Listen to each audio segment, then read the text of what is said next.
Good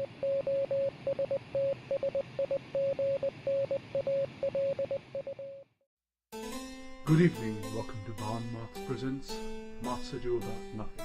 MOTS Ado About Nothing. MOTS Ado About Nothing. Where we apply the revolutionary MOTS scale to classic and contemporary literature. MOTS Ado About Nothing. MOTS Ado About Nothing. This podcast contains mature content, spoilers, language. You have been warned.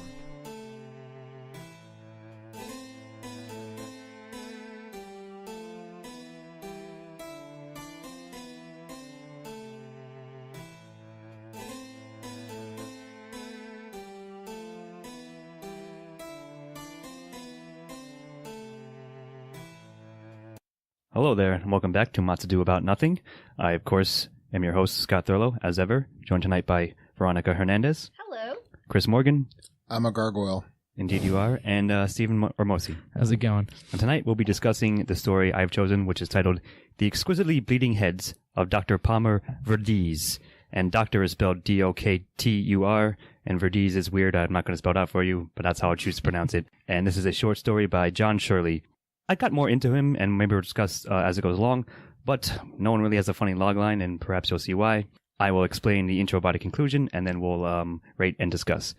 So the story starts off with a man named Mike Sterno, who is visiting a remote, the titular Dr. Palmer Vreedeez, in a sort of remote, like Eastern European castle. That's why I got out of it. A forest, a black forest, they called it. Something like that. And were they in Brazil, maybe? I don't exactly know. I don't believe the story says per se. I thought it was a German forest, maybe, but maybe not. Maybe. I don't know. It sort of doesn't matter. Brazil if anyone does remember, I was thinking of Eastern Europe, and then that's what I thought. Brazil too. would be actually, or they both, you know what? They both make sense. Be better. Yeah. They both kind of make sense. I think the story's unclear about it, but either way, it's sort of like a private castle estate that Dr. Palmer Vreedeez owns, and Mike Sterno is ostensibly pretty much a sort of underground alt magazine writer.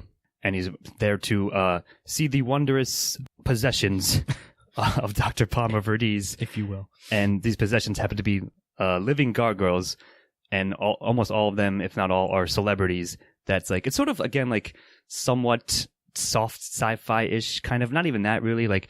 So what happens is the castle that he's visiting, owned by Dr. Palmer, is adorned by celebrities. Like one's Michael Jackson. He just acquired Michael Jackson, and they basically seal him up in a sort of weird, like foamish, like clear foam, like plastic, but they're able to feed the people and stay alive. And he's like, and here we have another celebrity, like ex-celebrity. He's got a whole bunch of celebrity name drops. And Sterno at first is sort of amusingly impressed by this. And as his thought process unfolds, it's like he should be more disturbed by this, but somehow isn't. And that is in itself disturbing to him. And Dr. Palmer's explaining, here we have this. It just goes on and on and on. And he sees, more celebrities basically being tortured, more or less, in this format. And then sort of Dr. Palmer gives basically the reason why I'm evil speech, more or less, why I'm doing this. And that's sort of where the more magical-ish part comes in, because apparently he can use the psychic energy of suffering to manipulate reality. And Sterno himself is part of it, as Dr. Palmer's plan is to... He invited Sterno there, that is, to witness all this, and then basically have Sterno killed by, who is it, Stephen King and Tom Cruise, who are being merged. Yes, who are some of his more grotesque gargoyles are two celebrities together who are chewing on and eating each other's faces half off, and those two kill Sterno, and basically it's enough that Sterno has witnessed this because he's a part of the media, the underground media, and I believe Dr. Palmer says something like that's a backdoor into the zeitgeist, the Jungian sort of collective unconscious of humanity, which I somehow use that energy from to manipulate the world around me. Yeah. And that's pretty much it. It's sort of a weird, darkly whimsical story, I guess. There's a lot of body horror to this. Yes, for sure. It's definitely got Cronenbergian aspects to it, I would say. I was thinking Clive Barker. Sure, yeah. I like that one too. That's a good ref. So it's also a shorter-ish story. It's not all that long. And just a quick backstory. I came across a story in a collection of John Shirley's called In Extremis, the most extreme stories of John Shirley. He's written a lot of stuff. Just real quickly also, he does a lot of video game adaptations. So for example, he did a BioShock novel, which I thought was very excellent. I didn't realize it was him at the time, and then I saw afterwards, I was like, oh yeah, I remember him. He's quite good. So anyway, this is kind of a quirky story, I guess I'll say, as we get into it. Sort of bizarre, kind of satirical, but I enjoyed it. I mean, like I said, I picked it. Which character was it that kept slipping out of his German accent? Dr. Palmer. That was right. Like, originally, he's Dr. like, Palmer and himself. here we have the gargoyles, and then he randomly slips into a Western American accent. Like, Yeah, all right. All these things were confusing. I kept expecting things in this story to have a point, and it seemed like none of them did really. Like that whole like we'll switching later, out of but- the accent thing. Why? What's even the point of that? Like, because it's quirky. why does he have a like sidekick who's a dictator who just jerks off the entire time? Well, it's Idi Amin, I Oh, believe. yeah, Idi Amin. Who's like, yeah, he right, but randomly like, there. what Idi the hell Amin is the took out fucking his point penis. of that? A jaundiced yellow Sure, guy. sure. And Well, I'll tell you in a second, but that's your impression, and that's fair enough. That's what you were feeling as you're reading, so go on. it was all like I like I said, I kept expecting there to be something more to all these things. It just seemed And like I there get that. wasn't. So I kind of I'll admit right off the bat, I wasn't a huge This fan one of didn't grab you. But I will say, Scott, that being said, I've liked all the other stories that you've picked for this show, so I can't dock you too much. But I mean, yeah, like it seemed like this whole thing kind of just meandered its way. It seemed like a way to like name drop a lot of celebrities for some reason. And No, I'll give you that. I don't know. That was kind of just my first impression on it. Sure. I'm still trying to get a read on it because on the one hand, I have no idea what the fucking purpose of the story was.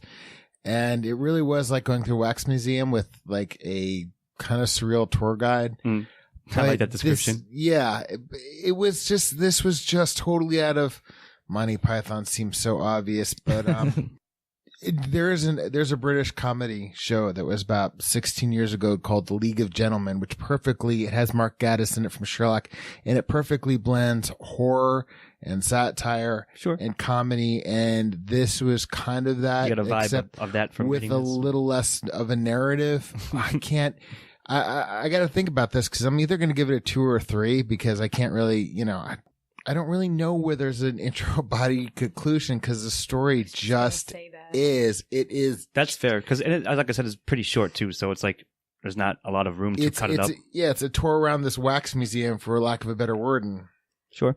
Yeah, I'm having a hard time. I had a hard time. I'm still having a hard time. I'm probably going to learn more about the story during this conversation because I finished reading the story and my first reaction was, what the fuck did I just read? Yeah, and that's fair. I understand that. I'm Like, still there. That's sort of like not exactly why I picked it, but it sort of was a last minute choice, and I thought it'd be like a fun, at least interesting one to read and to see what you guys thought of it.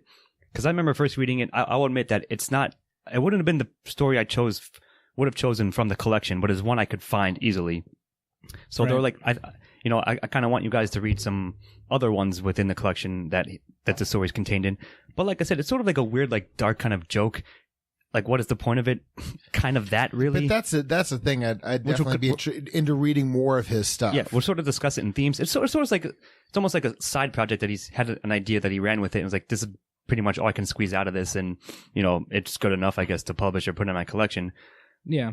I wouldn't mind reading more John Shirley, something that has an actual punchline to it, because there's like interesting. Sure, and perhaps maybe it's a problem of time because this is like some of the celebrity references are now kind of dated. Yeah. I mean, I didn't really care about that because it wasn't about the celebrities themselves. It was about just having celebrities. Right.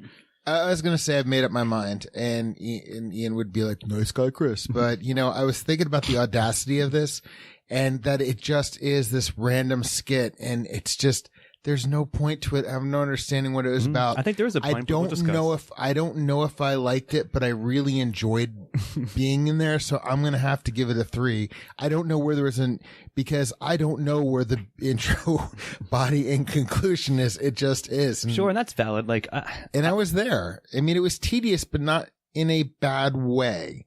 Which is a bizarre thing to say, but I understand, like... Well, it's tedious in that it was just variations on the theme, as I like to say. Yeah, we'll post a link of it as we always do, and you can read it for yourselves and see why that statement kind of makes sense. I very much see what you mean. I was going to waver on giving it a 2, even though this is my own pick, but because of the fact that it's hard to cut up if there even is an actual, in quotes, intro body conclusion. But I think I will end up giving it a 2. And my reasons why won't unfold that as the coming questions. Okay. I'm going to give it a 1, mostly because the intro and conclusion I didn't think really existed. The body, I think, developed it a little bit better, but not for me to give it anything higher than a 1. I'm also going to give it a 1 because, as I said, I thought that there were interesting setups, but no punchlines. Right. And so I'll give it a 1 for the setup. But Okay. Okay, you know what? I'll change my answer to 2 too, because I was wavering fair. on that. It Sure. was kind of like 2.5. Convinced you? Yeah. And then I was listening. I'm like, yeah, okay. I have to give that point off for. I said tedious, so. Alrighty. I gotcha. Well, that'll bring us 2 themes with Steve-O. all right. I guess one of the themes of this is kind of seem to want to be like the tearing down of the cult of personality, celebrity, Yes, that's what I have as my number type 1. of thing, which would have been better, I think, if he actually discussed any of the celebrities that he had there, or like, why any of them were there, or what about them made him get them. But it seemed like he was just kind of collecting them in order to gain this weird power that was never explained. Metaphysical energy somehow from it. Sure, it's dropped in there, and I'll speak further about that, but go ahead. It also seems to be about the collective, like, deadening of the American conscience. Yes. To some degree, both through Sterno and Dr. Palmer. And I get that, but again, I just didn't feel like it hammered the point home. I feel like it didn't like drive the nail in. It kind of set it up and was like, here's something you might want to think about, and just didn't actually make a point about it. So but those were my 2 main themes that I had. But you're giving them a 0 because you think they weren't. I don't think I'm going to give addressed this well a enough. 1. I'll listen to what you guys have to say for sure, and if you change my mind. But Alrighty, Chris, what are your thoughts? I have no clue as to what when Steve was saying it's pop culture and everything, I'm like, all right, good point. I have no idea. I really didn't get much more than this is a moment in time with not a moment, but a few minutes in time. It's absurd. It'd be kind of like the short story bizarro equivalent of the Seinfeld where they're waiting at the restaurant, the Chinese restaurant to get in. Add that to Clive Barker. I'm really not sure if there are any themes. I'm going to have to give this a 0 unless I can be convinced otherwise. Alrighty, so I'll try to, or at least like Steve brought one up that I certainly had. Basically, celebrity culture and sort of like the fakeness of our society. yeah, Probably now more than ever because this story is written a number of years ago at this point. But I think it's that it addresses that, and like you said, Steve, like I think Dr. Palmer says something to Sterno that sure you like to think you're above everything or like detached from it, but really you're just apathetic, and that's your excuse to be hopeless essentially. Like you hide behind your hopelessness. And that's why you can be apathetic, because you don't have to take responsibility for the things that are happening in and around our culture and society. So I thought, like, I can see why we might not get that out of it on the surface reading, but that's what I saw in it. sure. And it's sort of the whole point. Again, like, you're right, like, it sort of randomly introduces, like, he's using this weird, like, again, pseudo-psychic suffering energy to further his own nefarious ends, whatever they may be. So it's sort of like, again, slapped together. But like I said, it feels as if this was an idea like Shirley had that he tried to run out, and this is the best he could, like, this is what came out of it. But I still think there's enough there to me about like those 3 things. It feels like a chapter or a prologue to a larger story. Sure. I'd say prologue, or it'd be a prologue to a novel. I certainly feel you. But, I mean, it's just something like that. And again, I sort of have an affinity for this stuff. And I think he certainly has handled similar things better in other stories. But I think just, like I said, this at the outset, this might be a fun one to read, or at least interesting one to read to see what you can extract from it. I definitely like the idea that the desensitized society in American culture. I think that was a really big one in the story. Did you notice that when you were reading it? Yeah. Okay. Because, and it was me having the same reaction that Sterno, who is the reporter, writer, whatever. Essentially a reporter. That is there to visit this castle or whatever it is. As he's viewing these famous people in whatever these contraptions are and the descriptions, I was trying to imagine it, and I was really trying, like, okay, well, where would that tube be? How are they? And then I realized this is actually really disturbing, so I should probably stop trying to imagine it and just go with it. So I think it did a really good job as far as that, because it was, I'll go into it later on as we talk further into the story, but that definitely, I think that did come across very, very well. So that was a really good theme. I'll give it a 1 for that. Okay. All right. Alrighty. So And Scott and Veronica gave it 1s. Yep. And you guys Chris, gave you it sticking zeros? with 0? Yeah, I'm sticking with 0. All right. I Alrighty. give it Well, 0. that'll you keep going, Veronica, with antagonist. I'm just gonna go ahead and say that's Dr. Palmer Vreedeez. Mhm. Vreedeez, sure. Vreedeez. What's wrong with that guy? I mean, Well- okay, so he's doing all these things to all of these famous people who he goes later on into the story to describe as being less than human at one point. Sure, because they they've become sold their- dehumanized. Right, they've Sure. sold their souls to have this position or this power or all this money, which they repeatedly, whenever they are ungagged or whatever it Yeah. is, say, I have a lot of money, let me go, I'll give you all of this. Like, that's their immediate reaction. It's not, hey, look into your soul, like, this is a really bad thing you're doing, stop being so cruel. Sure. So I'm going to go with him because throughout the entire story, he's very casually doing all these things to try and get a reaction out of Sterno. And he's clearly, or in his mind, doing this for his own ulterior motives. And so I think he does a really good job at being the antagonist, but what's wrong with him? Yeah, I would somewhat agree with that. I think that he's a good evil doctor. He's sort of I guess. stereotypical. That's kind of the point I'm going to say. Go ahead. I mean, he has these weird quirks which are kind of unexplained, like the or half explained at going best. in and out of the. The Russian accent. Yeah, it seemed like that accent thing was supposed to be a Chekhov's gun that never paid off. I Like, get you. and I felt that way about a lot of things. But as far as like the feel that you got out of him, he was good at being evil.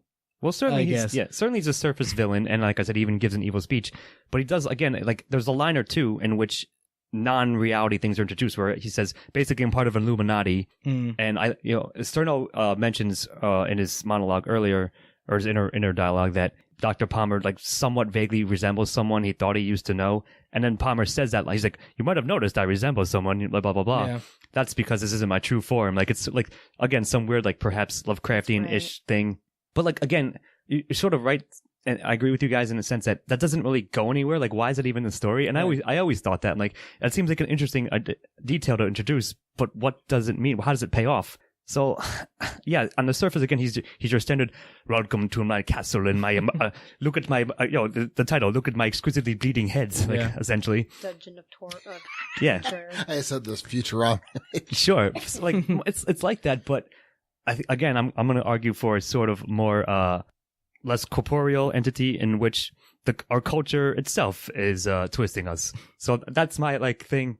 I do think Dr. Palmer was a well-drawn character and effective, and he certainly was antagonizing Sterno and leads him to his death, in fact, at the end. Leads him to a trap, more or less. So I think if I take both of those and combine them, it's probably enough for a 1, but I certainly see your point, what you guys just said about it. I do want to briefly discuss. I'm going to give him a 1. Okay. But there are a couple things that really bothered me. One was the murdering of Sterno at the end of this. So the entire story, John Shirley, the writer, the author, is like basically building this idea of this guy's like complete control and like complete mastery over everything around, right? That the doctor is basically controls everything around him. And then he tells this journal, like, I feel like it would have been way more effective if he just let him go. It was like, you can tell people whatever you want. Like, nothing's going to happen to me. I feel like that would have been a more effective ending to Sterno's story. Yes, but I think he said, again, like, this might go to dialogue or something like it, that the reason he had Sterno murdered is because that's helpful to his nefarious, semi-mystical, metaphysical energy thing. He basically turns him into fish food. But, he said, no, real quickly, he points out that it was important that Sterno saw this stuff, whether or not he actually reported it. Yeah, but why? Because, ostensibly, doesn't explain that either. Yeah, no, what I just said. Genius needs an audience. He said he just wanted a journalist to see it. No. But, like, what's the point of... Because he said, like, all alternative, like, underground cadres, essentially, collectives, are a back window into the greater collective unconscious at large, that he's controlling. There is a line like that in the story, is all I'm saying. I'm not saying it explains much of anything, But I was just saying, like, but what it is there. Who gives a shit? Like, I understand what you're saying, though. That's all. I just wanted to point that out, because it is there. But again, like I said, and we agree, it doesn't really go anywhere at the end of the day. I'm giving him 1. He all right. serves his... But I'll give him a 1 as well, and to what I just said. And Veronica gave him a 1 too. He's utilitarian, but I enjoyed him. Sure. Yeah. All right. Well, that'll bring Chris. That'll bring protagonist with you, Chris. It's got to be Sterno for me. Which is a fake name, by the way. Let's be clear, but it comes out that that's his like pen name essentially. Yeah. Basically, he serves his job as the protagonist. He's the catalyst for where we go through the world. We see it in his eyes until he's eaten. Sure. So his eyes are eaten out. Till his eyes are eaten out. Yeah, I liked him. I'm going to give him 1. This story is just like this little experience, so there's nothing to really. He does his job well. I followed him. I'm giving him 1. Sure, no, I agree. Like, again, we might overuse this a bit, but he's basically your vessel to this weird, bizarre scenario that's unfolding. Yeah. And he's, like, somewhat part of it. Like I said, the reason he's there is because his job within the story is, a reporter, like a beat writer, essentially, for an alternative underground magazine or publication. So that's part of, like, his experience. And it's just, again, like a sort of weird, dark fairy tale that unfolds. And then he gets murdered by the evil genius with his monstrosities, essentially. Yeah, there really isn't much to this story. Like, and I don't think anybody could really adapt this visually in a movie or anything that would really do it justice. Sure. But it is definitely more of you sit back and you watch this unfold. It's really what you see is what you get, which is why, it's not an insult when I say they do what they're supposed to do as an antagonist and a protagonist. I'm back and forth on the fence about Sterno. Right. I kind of take exception to the super like black and white, like, oh, I should be feeling something, but I don't. I think that's way too much of a simplification of the emotions that you go through upon seeing something like this. And that unless you're bothered by society or apathetic. Yeah, but I gotta get what you're saying though. Basically, in saying that, right, I see Shirley as saying America as a whole or American people can't feel feelings anymore, which is fucking stupid. Like, it's just explain rubbernecking on the highway. Right. Like, he basically just said that statement in short story form, sure. Which is ridiculous, of course. I mean, that's very humorous, but I get what you're saying. He takes the entire range of emotions, boils it down to like, you can't feel feelings anymore. We're now, all a bunch Americans. of assholes. Yes, I knew that, but so I'm leaning towards 0 just because I strongly took exception to that, and I couldn't stop thinking that way while I was reading this. As embodied by Sterno, I mean, fair enough. Yeah. So 0 for you for now? For now, yeah. Right. I'm going to give it a 1 just because, again, at the beginning of the story, I said that I found myself also wanting to see the grotesque descriptions of these people, and I realized that maybe I shouldn't want to really be able to imagine that. You're horrified but cannot look away. Exactly. Yeah. Exactly. So I'm going to give it a 1 because, I don't like the guy, but from what I was able to, I guess, learn or take away from the story is that this guy he's not a bad guy. He's just not a smart guy. And he's not he's kind of a bad guy. Well, or at least, yes and no. But, or at least it's an innocent bystander as much as you can be an innocent bystander in the situation. In such a bizarre situation. You're not, no. But he makes no protestation about it. In fact, he just says to himself, "Hey, I don't even know why I don't care, but I don't." No, he does. I will give him, if anything, I would give it a soft 1 because of the fact that he says, I don't know why I don't feel anything. I think just the way that you took it as I don't like this guy as a result of that and just explaining it away that way, you can't just do that, then I would say that would be the reason why I gave it a soft 1 because you got to give me more. Yeah. And while the antagonist, I think, gave us more as to why maybe he didn't feel anything, Sterno didn't give me all of that. It wasn't all there for me. Well, somewhat to rebut that, Steve-O, and perhaps both of you, he does eventually start feeling like he gets more increasingly nervous. Perhaps it's just self-preservation as he realizes. Exactly. But nevertheless, it's still somewhat like a small layer of that is contained in it.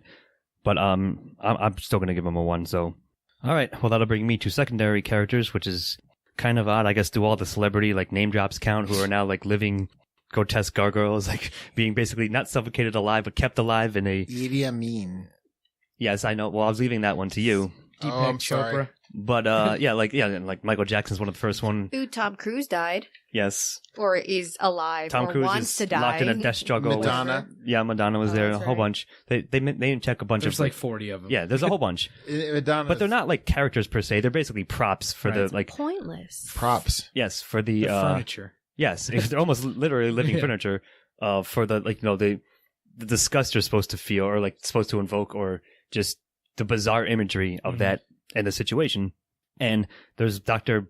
Palmer has a bodyguard as well, or like sort of his major domo, I believe they describe him as, who is like responsible for upkeeping all whatever fictional system device like keeps all the celebrities alive within them. I forgot that guy. What was even that? existed. What, was it Madonna? He said, "Oh, let her out," and he's like, "We can't without killing her." And it's just like, okay, let's finish. Yeah. So sealing like, her up. I think they also drop in a line that when a given celebrity dies, they then basically perform a live or a taxidermy on them. So they're also preserved. They're still preserved in a gargoyle, but just not alive. So there's not many of them really, but the one that is, I guess, the most prominent, I'll let Chris speak about now.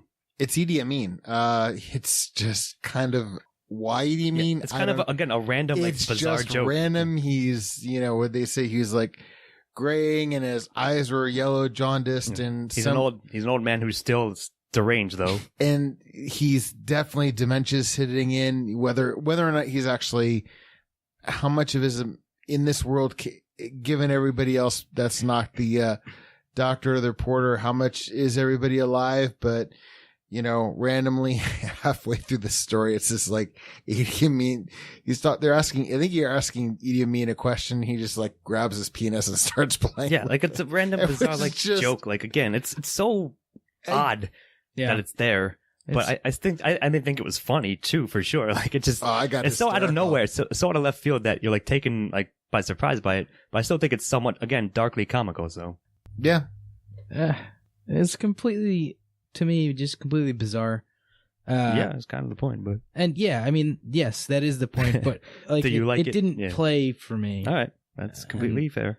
That's, I mean, I guess to say it's completely bizarre in like a detrimental way towards it is unfair of me because I often like completely bizarre things, but this one just didn't come off. I got you. As far as I could, and the rest there weren't really like I didn't even remember that Major Domo guy even existed, and like.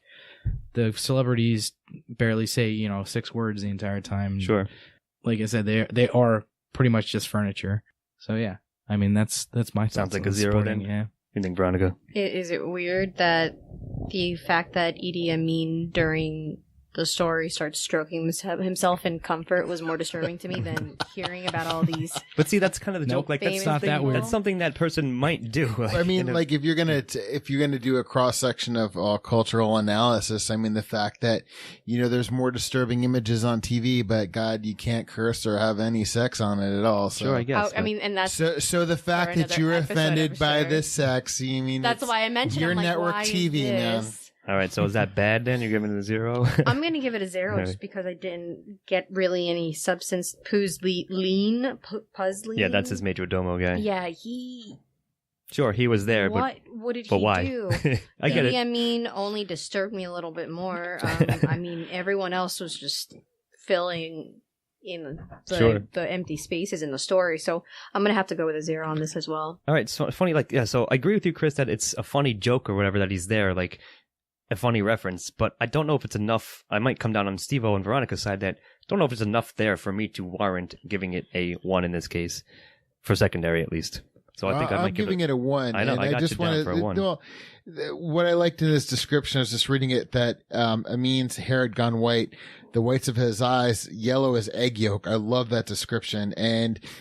But the dictator monster who'd butchered tens of thousands of his Ugandan subject for his own amusement was still alive, still feverishly vibrant in that decaying flesh. And the fact that I don't know what it is about it. It's color me really fucked up and twisted, but the egg yolk thing sold it on me. All right, and the fact that he was just there and this disturbing playing with himself, I was just amused by it. I get it. So I shouldn't give Idi Amin a 1 at all. He's a fictionalized version, of course, but I get it. But yeah, I think that that's a good description, but I think that'll go to style. So I might shift some credit as well from this. But what I'm saying is, what latched me on to Amin was that description that I couldn't. I got you. I think I'm going to give him a soft 0, but still a 0 at the end of the day.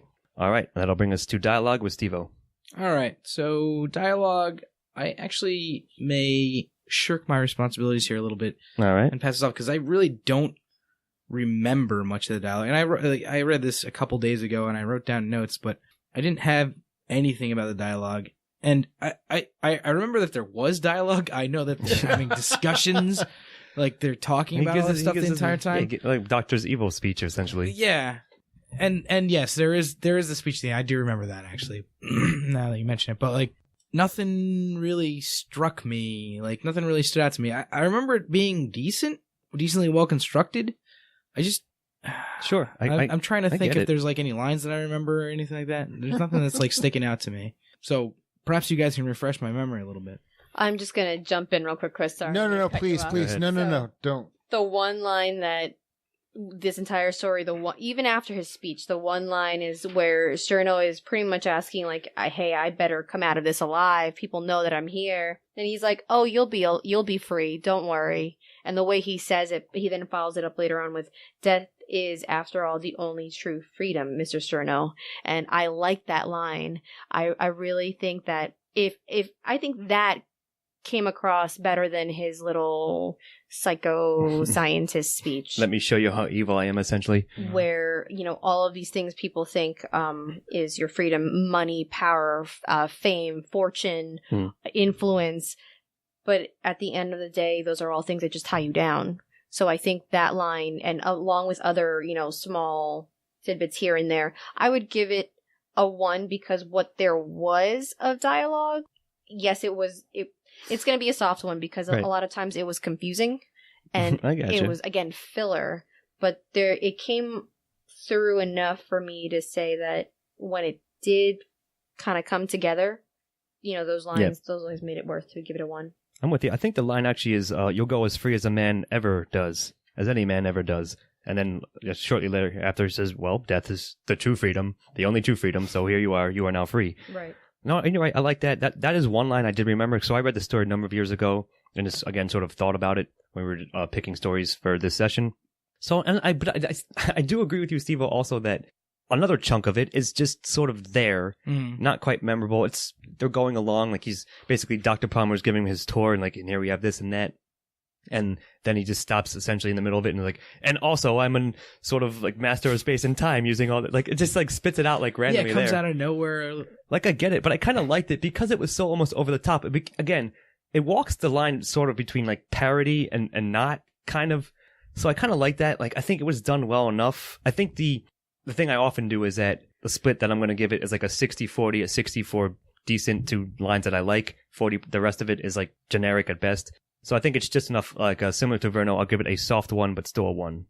I'm going to give it a 1. I like the bantering, and considering what the story is, or if we figure that out yet, the dialogue was completely appropriate. I like, stupid little things like, would you quit the fake accent already? And where the doctor's saying, real, this is a real Michael Jackson. Yeah. $17 million for their kidnap 7 dead bodies. I mean, it's just stupid stuff like that. It's nothing memorable, spectacular, but you remember the banter, and I enjoyed it. So any of that convinced you one way or another, Steve-O? I was actually gonna give it a 1. And now it's a 0. Until I was reminded by Chris about the dropping the fake accent several times throughout, and bringing it up and then that not going anywhere. All right. I guess that doesn't really. I mean, it's in dialogue. That's technically sure. That frustrated me because I really just didn't get the point of it. Because he's everyone or no one. It's just another texture. It's it's another random layer. It's you're trying to impress somebody. So of course you're going to be a German mad scientist, but you don't do it very well. He's just playing a part. He's not actually that. Yeah. But he is. Actually, he is an insane scientist. Why does he need to affect a fake accent to is he trying to impress him? No, I think that's what's expected. Exactly. When you know what I mean? He's playing the part of that, even though he is that ostensibly, but not necessarily the caricature that he is portraying. But he is what he is, but I don't know. That question I cannot answer for you. He wants to be, I guess he wants to be that cliche, what you would expect. Sure, exactly. It'd be no, I get you wouldn't be so as maybe menacing if he didn't have a German accent. But he's ultra not menacing when he just drops it that. All right, that just I get it, but takes me out of the story when this is Videodrome all over again. All right, well, I loved Videodrome. You're gonna give it a 0 though to dialogue. I am gonna give it a 0 after all. All right. So it was 1 for everybody else. Yep, and that'll bring us to style with Veronica. Man, yeah, I've already mentioned this a couple times, but yeah, There's shock, grotesque imagery, very vivid descriptions, sometimes a little bit too much. Perhaps a little too vivid. Too much. It was really fast paced. It was short. Yeah, it's like I said, it's a pretty short story. So the way we've mentioned before, and Scott again reiterated it. It's just really fast read, but it's confusing. So I don't think the style was really able to hit it because I got that from it, but it just. So maybe soft 0 is what you're saying? Yeah, I'm going to give it a 0. I mean, there's a lot of pop culture references there, but not enough to bring you in from that. I mean, you're just name dropping. Yeah. But anyone can name drop in a conversation. That makes you more look like an asshole than anything else. So I'm going to give it a 0. All right. It's, this is going to kind of go back to some, nebulous, nostalgia for me. It's kind of like there's all my, favorite things about certain elements of horror and, you know, somebody like Stephen King or Clive Barker and so forth. It's like they've taken all these things, smashed them on the floor and put them together in this random mosaic. It is both genius and completely derivative at the same time, but I enjoyed it. I really did. I think I did, mark off at the beginning for like, okay, there's a tedious element toward it, and I took a point off from before.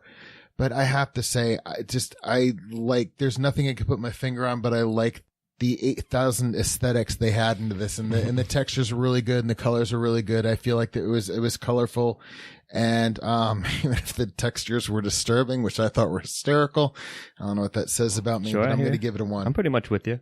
I actually really like the style on this. Probably my favorite part of the story. There was a lot of good. There's a lot of good description of the, as you were mentioning earlier, Chris, the body horror elements of this, which are always fun. And, just kind of the way that Shirley describes things, that I enjoyed it, which is why I think I would probably like other stories of his. Yeah, so like I said, it's not, maybe this will go to the next question, but I enjoyed John Shirley's style in general, and you can sort of get a sense of it here. I certainly think he's done better stories outside of this that you guys, I think, would quite enjoy. But I still think you can get the sense of it. And like you said, like Chris was saying, and I think I mentioned earlier, it's like almost like a weirdly dark, whimsical joke. You'd almost see this as a bizarre, like, live-action skit in your head.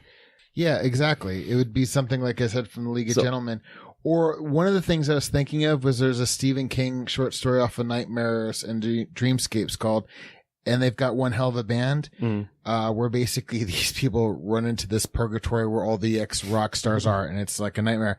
And in a way, this reminded me of that. It was just really about something and nothing all at the same time. It has tinges of horror, and like you said, it's sort of like wears its references on its sleeve, if you know, even if it doesn't necessarily do a lot with them.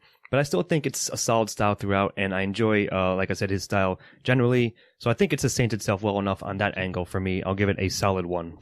And all right, now we're on to final recommendation with Chris. Oh, this is difficult because, it comes down to if I could recommend it to one person, I'll give it a recommendation and come back to me.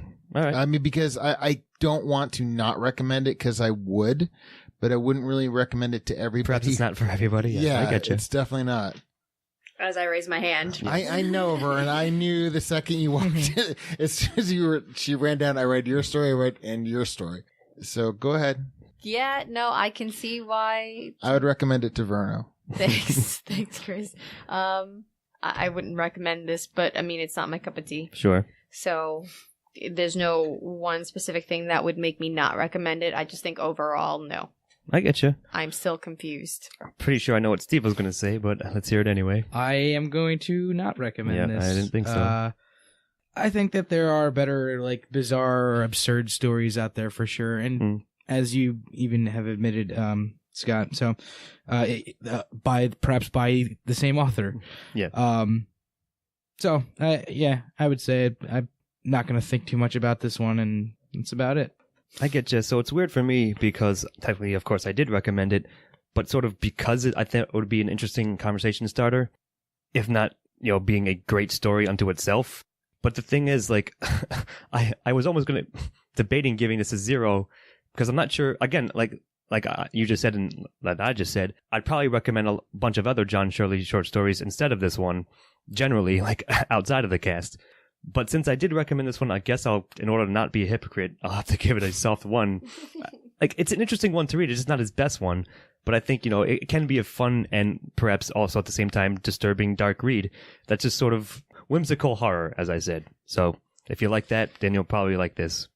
Oh, man, this is difficult. I might have to give it a soft 0 because aside from maybe my wife Beth, who might just read it just to understand what the fuck I'm talking about, because Sure. you really can't describe this. I'm having a hard time figuring out, like, it would be something I'd piggyback on another story, like if we were on this genre and, saying like, oh, if you want another really fucked up read this. But like Sure. off the top of my head, I can't, there's nothing that, it's hard for me because I liked this story. I enjoyed this story and I really want to recommend it. But by the same token, seeing what I liked about it through Bruno's eyes makes me realize maybe I'm a little fucked up. So, Sure, I get it. I get what you're saying, though. and believe me, when I say that, it's only because I'm going by my rule of trying to think of one person right off the top of my head that I would recommend this to. But seriously, if what we were saying on this podcast intrigues you, then definitely give it a read. Maybe you'll check it out. Sure. Yeah.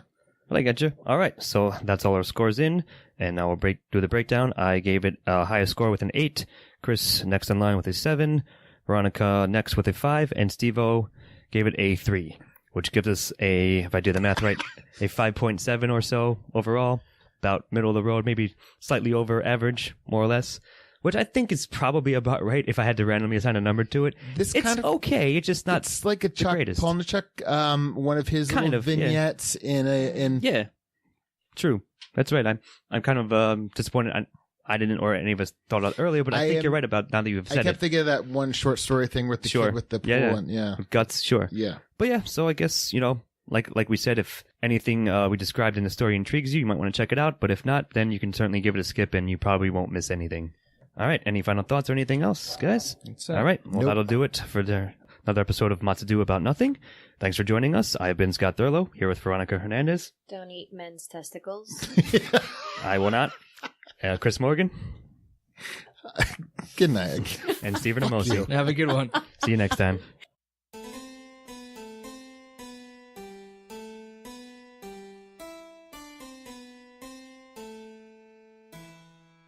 MOTS Ado About Nothing. MOTS Ado About Nothing.